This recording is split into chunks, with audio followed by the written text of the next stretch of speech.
In 1978, the leaders of Egypt and Israel met with President Jimmy Carter at the presidential retreat at Camp David, Maryland. The meeting gave birth to the Camp David Accords, a framework for peace in the Middle East. Here we'll look at the events leading up to the Accords, the importance of the agreement, and their impact on Israeli and Egyptian relations. In 1947, the United Nations voted to divide the British-controlled Palestinian territories into two countries, Israel and Palestine. Arab countries did not want the former Palestinian territory to become two states, and war immediately broke out between what would become Israel and a military coalition of Arab states, including neighboring countries Egypt and Jordan. When this instance of fighting finally ended in 1948, Israel was established as a country, but Palestine was not. This led to a series of conflicts known as the Arab-Israeli Wars, which would continue for the next 3 decades. Over 700,000 Palestinians became refugees in special territories in Arab states neighboring Israel. By 1967, Israel had expanded and occupied Egypt's Sinai Peninsula.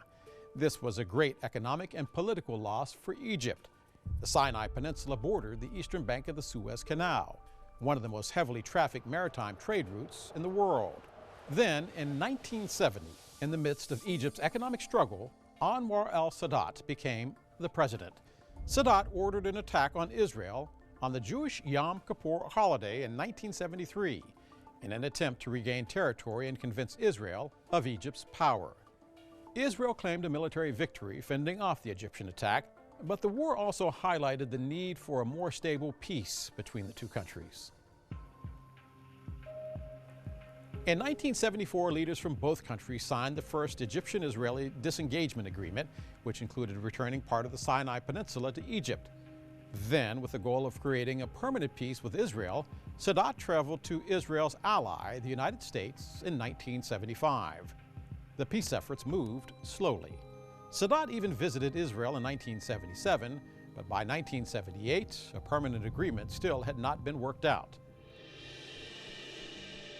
In 1978, a little over a year after taking office, President Jimmy Carter invited Sadat and Israel's Prime Minister Menachem Begin to his retreat at Camp David, Maryland. Serving as an intermediary, Carter worked with each leader separately to draft 2 dual accord documents in a secretive 12-day process. The document stipulated that Israel give the Sinai Peninsula back to Egypt. In exchange, Egypt would give Israel permission to use the Suez Canal for trade. Egypt also agreed to recognize Israel as a country. In 1979, Anwar Sadat and Menachem Begin signed a permanent peace agreement based off the Camp David Accords. The significance of these agreements did not go unnoticed. Sadat and Begin received the 1978 Nobel Peace Prize. Egypt and Israel officially began a diplomatic relationship and reinstated trade between them. Leaders in the West praised Sadat, but many leaders of other Arab countries were not happy with the agreement. In 1979, the Arab League kicked out Egypt. Then, an Egyptian extremist assassinated Sadat. Yet, this act of violence did not deter the process Sadat had set in place. Egypt's next president, Hosni Mubarak, continued maintaining peace with Israel. Though the Middle East is still mired in conflict, the Camp David Accords serve as an example of the possibility for peace in the region.